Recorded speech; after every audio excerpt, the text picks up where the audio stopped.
Ambassadeurs et ambassadrices du royaume des cieux, bonjour.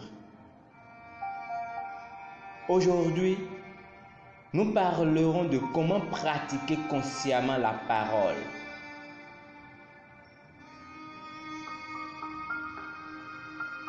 Notre verset qui constitue notre repas du jour est tiré de Jacques chapitre 1 verset 25. Je lis. Mais celui qui aura plongé les regards dans la loi parfaite, la loi de la liberté, et qui aura persévéré, n'étant pas un auditeur oublieux, mais se mettant à l'œuvre, celui-là sera heureux dans son activité. Pratiquer consciemment la parole, c'est le moyen de profiter de toutes ces bénédictions dans votre vie. Car la puissance de Dieu est dans sa parole.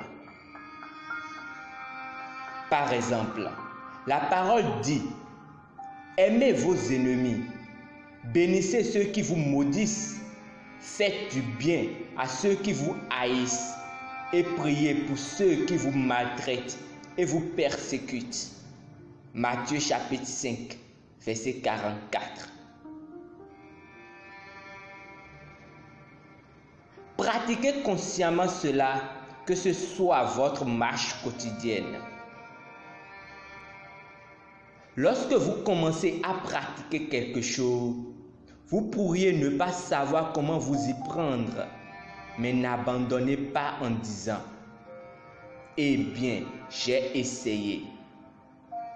Continuez jusqu'à ce que vous ayez la maîtrise. Encore une fois, la parole dit.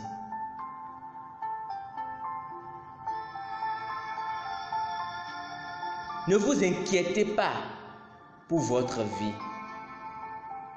Luc chapitre 12, verset 22.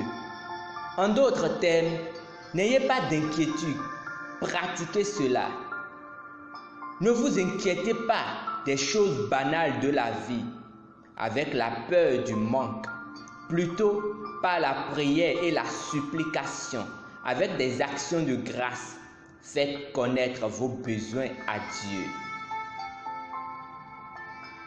Le psaume chapitre 1 verset 3 révèle quelque chose de phénoménal à propos de la vie extraordinaire de bénédiction que vous avez en Christ. Il dit que vous êtes comme un arbre planté près des courants d'eau, toujours luxuriant et verdoyant, fructueux et éternellement productif.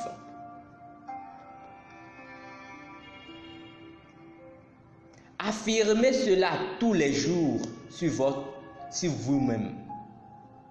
Indépendamment de ce qui se passe dans le monde, restez impassible, car vous savez que vous avez le pouvoir de prospérer. Pour vous, c'est uniquement des bénédictions. Alléluia.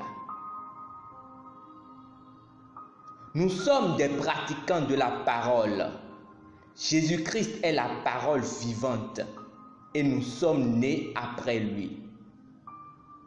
Paul a dit, vous êtes les épîtres du Christ. 2 Corinthiens chapitre 3, verset 3. Cela signifie que nous sommes l'expression de la parole.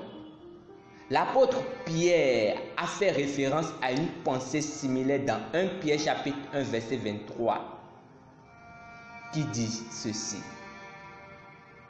Puisque vous avez été régénérés, non pas une semence corruptible, mais pas une semence incorruptible, par la parole vivante et permanente de Dieu.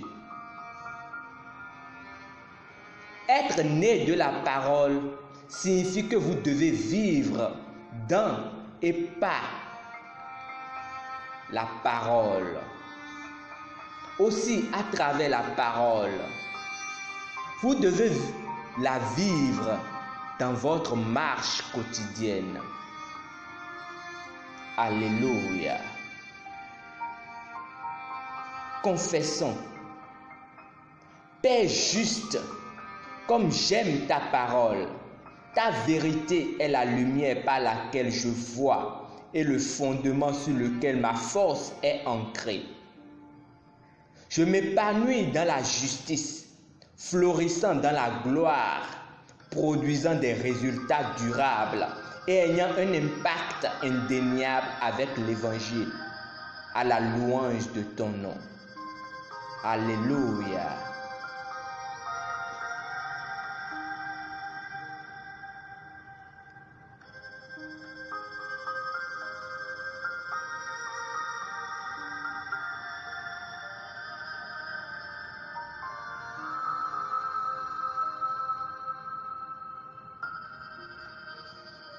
Bien-aimés, si vous désirez recevoir Jésus-Christ aujourd'hui, afin de faire partie des fils de Dieu, priez ainsi.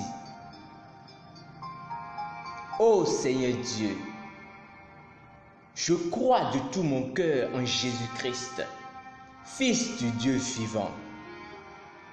Je crois qu'il est mort pour moi et Dieu l'a ressuscité des morts. Je crois qu'il est vivant aujourd'hui. Je confesse de ma bouche que Jésus-Christ est le Seigneur de ma vie à partir d'aujourd'hui. Par lui et en son nom, j'ai la vie éternelle. Je suis né de nouveau. Merci Seigneur d'avoir sauvé mon âme. Je suis désormais un enfant de Dieu. Alléluia. Vous êtes désormais un enfant préféré, bien-aimé de Jésus, de Dieu. Si vous désirez grandir afin que Jésus-Christ puisse être formé parfaitement en vous, veuillez nous contacter à l'une des adresses dans la barre de description. Et n'hésitez pas à lire le planning de lecture de la Bible qui s'y trouve aussi. Demeurez bénis et que Dieu fasse de vous un pratiquant avisé. Au nom de Jésus le Christ, notre Seigneur. Amen.